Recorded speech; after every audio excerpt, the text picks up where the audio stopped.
5 বছরের আইনি লড়াই শেষে ন্যায় বিচার পেয়েছেন বলে জানিয়েছেন আদালত কর্তৃক ঘোষিত ঢাকা দক্ষিণ সিটির মেয়র ইশরাক হোসেন। দলীয় সিদ্ধান্তের উপর মেয়রের দায়িত্ব গ্রহণ নির্ভর করে বলেও জানান এই বিএনপির এই নেতা। দলের সিনিয়র যুগ্ম মহাসচিব রিজভী আহমেদ বলেছেন, জাতীয় নির্বাচন নিয়ে ধোঁয়াশা তৈরি করছে অন্তর্বর্তী সরকার। 65% পর্যন্ত বিদ্যুৎ সাশ্রয়ী হাইসেন্স এসি। হাইসেন্স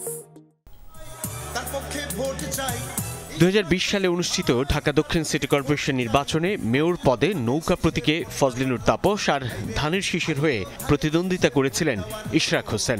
সেই নির্বাচনের সময় গাড়িবহরে হামলা, ভোটে কারচুপির অভিযোগ তোলেন ইশরাক। ফলাফল ঘোষণার পর তা বাতিলের আবেদন জানিয়ে মামলা করেন বিএনপির এই প্রার্থী। প্রায় 5 বছর পর বৃহস্পতিবার আদালত পূর্বের ফলাফল বাতিল করে ইশরাক হোসেনকে ঢাকা দক্ষিণের মেয়র ঘোষণা করেন। এরপরই নানান মহলে আলোচনা সমালোচনা শুরু হয়। সকালে রাজধানীর নয়াপল্টনে দলের কেন্দ্রীয় কার্যালয়ে সেই সমালোচনার জবাব দেন ইশরাক।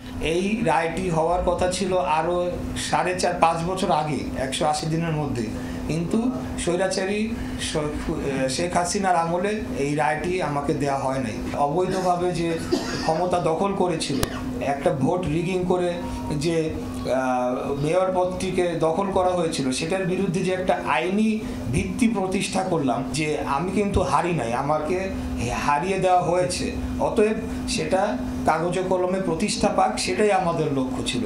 ইশরাক বলেন, দলের হাইকমান্ডের সিদ্ধান্তের উপরই নির্ভর করবে তিনি মেয়র পদে যোগ দিবেন কিনা।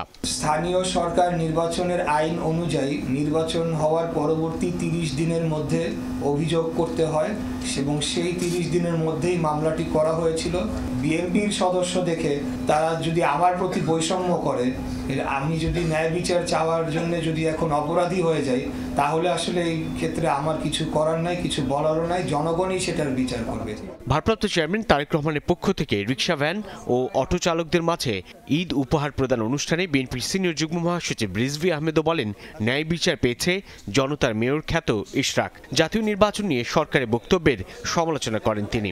যে নির্বাচন নিয়ে বিভিন্ন ধোঁয়াশা তৈরি করা হচ্ছে, ডিসেম্বর না জুন না মার্চ, এক এক সময় এক একটা কথা বলা, এইটা তো আমাদের শেখ হাসিনার কিছু কথাবার্তার সাথে এটার মিল পাওয়া যায়। জনগণের কাছে স্পষ্ট সুনির্দিষ্ট তারিখ দিয়ে বা মাসের কথা বলে তারা একটা নির্বাচনী প্রক্রিয়া আপনার তৈরি করবে। গণঅভ্যুত্থানে সবার ত্যাগ স্বীকার না করলে অন্তর্বর্তী সরকারের ভাবমূর্তি ক্ষুণ্ণ হবে বলেও মনে করেন বিএনপি নেতারা।